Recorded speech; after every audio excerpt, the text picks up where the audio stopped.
So there was around a 7-day stretch last season where Malik Willis played roughly 6 total quarters of football. Took over for an injury in game 1, unfortunately subbed out because of injury in game 2. But within that 6-quarter stretch, you and I saw overall numbers from the guy that just don't even seem feasible.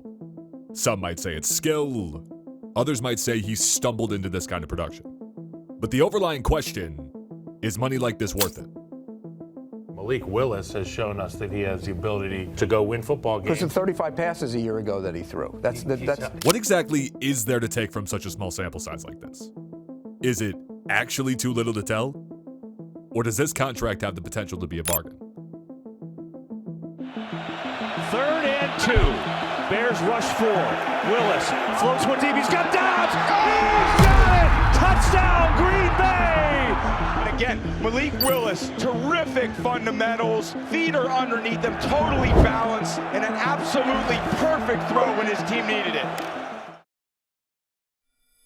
Like Tom just told you, everything about this touchdown pass was high level. Canning the initial call based on the look of the coverage, the poise under pressure in the pocket, even just hitting his receiver perfectly in stride in the middle of a 20+ mile per hour windstorm. But let me give you another example of why a play like that is worth dissecting. And keep in mind, this is the first play of the game in his one and only start of the entire season against Baltimore. And this right here is a tell that could dictate where the football's going. Just before the snap, the Ravens are now likely showing a one-high coverage concept. And the call for Willis offensively, you've got 6 offensive linemen down on the front, and it's paired with a 3-route concept and a swing screen outlet over the strong side of the formation. Everything you're looking at here, that's a lot for one safety to have to worry about. And not only did Malik know this, he played directly into where he knew Malachi Starks was going to favor. Pull the back line of the coverage with your vision, then just use your arm talent to expose the leverage. 7 for 8, 2 touchdowns, and a perfect passer rating. The guy quite literally could not have been better extending the ball down the field over his 2-game sample size. You want to know where a good chunk of that $67 million came from? Well, I'd say both the coverage recognition and the vertical presence did their fair share of the negotiating. Now, we all know what sits at the forefront of Malik Willis' strengths as a quarterback. The option-heavy, RPO style of play that obviously can get extremely punishing to opponents who don't prioritize stopping it. One guy bites on a fake in the wrong direction, and he can make you pay with his legs more than the majority of dual threats that you'll see across the entire league. And just that aspect of his game in itself could make for an entire video. Not even just him on his feet, but the ability to effectively sell the run. Take this crucial 3rd and short for an example. No less in a high-stakes division matchup coming in off the bench. Chicago's got what looks like a 3x3 fire zone for the coverage, and Jaquan Brisker, based on the movement, seems to have the flat responsibility here. Look at the coverage one more time overall, and then pay attention to the effect and even execution off of that said run fake. Brisker bites immediately downhill, and Malik proceeds to flip his hips on the reverse rollout and connect to move the chains. Now, I do get it that a play like that might seem so simple that it's almost pointless to even dive into. But it's important to cover in the fact that it's always been his top selling point. Those quick read 3 to 4 yard plays that keep drives alive, and even to a bigger point, keep the playbook unpredictable. The name of the game these days is seeing how much a play caller can drastically impact both a quarterback's output and performance. Ultimately speaking, it was why Green Bay felt like they could pull the trigger on this kind of a trade in the first place. But that's also not the headline from this 35-rep sample size. Catches for 32 yards. The rookie Matthew Golden, the motion man. It's a play-action pass on 1st down. Willis stayed in there initially. Now he's going to look to escape. Delivers another open man. It's Watson in stride. Malachi Starks finally catches up after a 32-yard pickup. The key takeaways, they were every other tool in his repertoire. Not even exaggerating, this was some of the most effective pocket awareness you're ever going to see. Not necessarily looking to overuse his legs as a clear-cut plan B in his back pocket, but only doing so when it's absolutely required. Watch him work to navigate this design specifically from under center.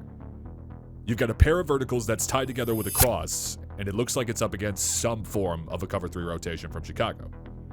Now, from a bird's eye view especially, it's easy to say or assume that he maybe could have tried the one-on-one deep ball if he was feeling greedy, You could even tease leading Jayden Reed down the boundary into open space, but the pocket had already collapsed on him.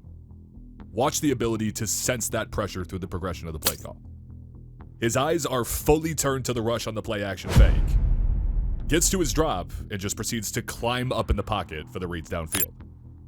Again, not bailing until it's a necessity.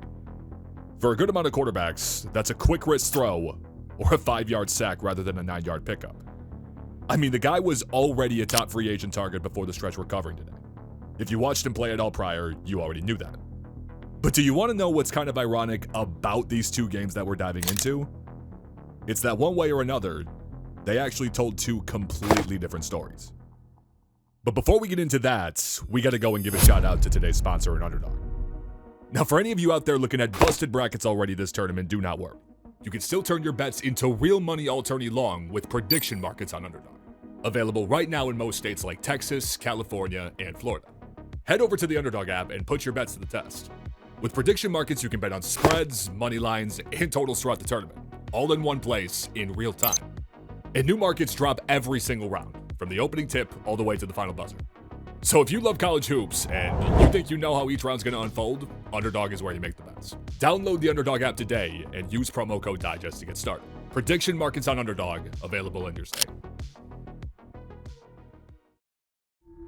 Now, what do I mean when I say two different stories? Well, you pretty much saw two sides of Malik Willis. And even more specifically, how an offense can thrive when you give them the keys to the car. And it's also worth noting, Miami just dealt Jaylen Waddle over to Denver while I'm making this video. The wide receiver room he's dealing with down there is going to be quite the contrast from what he had in Green Bay. I mean, fingers crossed for his sake, they do something in the draft at least to give him a hand out wide. But even with all of that considered, that still doesn't mean the blueprint's not there for how to go about your scheme with him. And honestly, the first game was more so a take what the defense will give you kind of efficiency. We know that Chicago came into this game prepared for Jordan Love. And because of that, you could tell early on, the coverage plan heavily leaned into a top-down style of an approach. Basically daring them into the run game and working to eliminate the deep ball in the process. But I think Malik already proved that if you give him an inch in this style of play, he'll take a mile. Yeah, Malik Willis is probably a little more like Caleb Williams than Jordan Love. Very twitchy, he's got a good arm, is athletic, can get out of the pocket and hurt you with his legs. But he'll be a big part of this run game as well. Again, it's quick reads and miscues that dictate the story here. The guy's got absolutely no issue becoming a clock eater if you can't figure out the read option. And if a defense cannot effectively do that up front, as a game goes on, you start to slowly recognize how it might be bleeding into your secondary. You've got a case in point just one quarter later with how that effect goes hand in hand with the play calling. It's an extremely run-likely down in the 1st and 10 here. Not only does the offense have a 2 running back set and an inline tight end with no split receivers on the down low side of the field, but as the football snapped, you've even got a guard that's working to pull to the weaker side of the formation. Now do me a favor real quick when we zoom out to the bigger picture and just put yourself in the shoes of a weak side safety for a second. You see all of this going on simultaneously. It's got to be mentally tough to stop yourself from fully committing in a downhill effort for the run. Rewind back about 1 to 2 seconds to see the initial pre-snap look, and the coverage call was actually a Tampa 2 drop with a walk down safety near the front again, just to have that advantage in the run fit. The fake within the design did everything it was supposed to. And even though Malik actually missed the gimme that it created on this rep, the point that we're trying to make still stands here. He had Christian Watson wide open for a touchdown. Musgrave coming from the right, Watson coming to the left. No one on the backside of that defense. They all got kind of intrigued by that ball fake, but good throw by Willis. They're going to need to see more of that. As soon as you saw this defense shift into a run-stopping priority, Malik just forced their hand back into that initial conservative approach. Look at this play just 2 minutes later in the very same offensive drive. It's a 1st and 10 yet again, but this time, the Bears now have a quarter-style coverage. Essentially 4 deep and 3 underneath like you see on the screen, but pay attention to that weak side safety again. Because not only now is he clearly further back off the line, but his tag specifically on this call is to be a poacher. We've briefly mentioned this prior on the channel. Basically, he serves to cut off any crossing routes from the 3 receiver side of the set. AKA, they're back to being conservative. And I mean, rightfully so, with Malik continuing to show them he's not afraid to extend the ball down the field. Also feel like it's worth noting, new Dolphins OC Bobby Slowik comes from the Shanahan tree. Very similar to the style of play you saw Matt LaFleur work to build around Willis last season. Take a closer look at the route combination within the play call here. Then while it's all developing, watch Willis's IQ while he's actively going through both the reads and the progression. Looks first to the two verticals, which you can see are a little too crowded for comfort to make an early throw, then quickly flips over to Watson on the crosser. Now wisely, he did pick up on that poach safety and not make this errant throw, but Chicago laying back their coverage capped this play completely. All that we just mentioned, and he still ends up climbing the collapsed pocket and works to where he knows the void will be based on that route combo.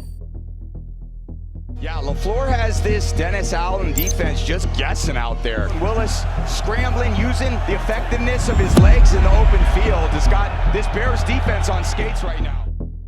Game 1 of the sample size showed you can't take everything away if that deep ball stays in the arsenal. There were some pretty complex designs and rotations being thrown around in this matchup. And even with his back being turned on a good amount of these looks being play action fakes as well, it's one thing to talk about consistently making the right read in these critical spots, but it's another conversation to execute in the manner that he did. What about game 2 though? Why exactly was it so different from the first one? Here comes the rush. Willis out of the pocket. Fires on the run. Open. Caught. Jayden Reed. 27 yards through the air for the first down. Third down and long. You don't expect to give that up if you're the Ravens, but they lost contain on the pass rush and allowed the quarterback to extend the play. You know some of those numbers we showed earlier of Malik Willis's extremely impressive deep ball accuracy? Well, 85% of those throws came in this game. And believe me when I tell you as well that it was anything but a coincidence. One way or another throughout the course of this game, Baltimore was practically daring the guy to beat them solely on the basis of his arm talent. The Ravens finished the 2025 season as borderline one of the best run defending teams in all of football. And when you watch this game back, you very quickly realize that their philosophy here was no different. More or less to keep it simple, they completely sold out in the trenches and sacrificed outside leverage to wipe out the read option's effectiveness. But one thing you definitely don't need me to tell you is that if you keep stacking the box, there's only so long that most teams can get away with it. Now let's also make it clear if we didn't already, deep ball success and connections like this are a two-way street between a quarterback and a receiver corps. First thing Malik probably sees here is the one high safety and the free space he's being given on that open side of the field.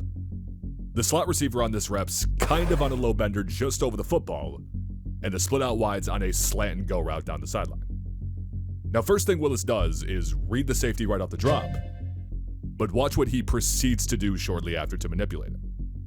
He eyes up the wide corner, who's risking to sit on the route rather than drop deep to assure keeping everything in front of him.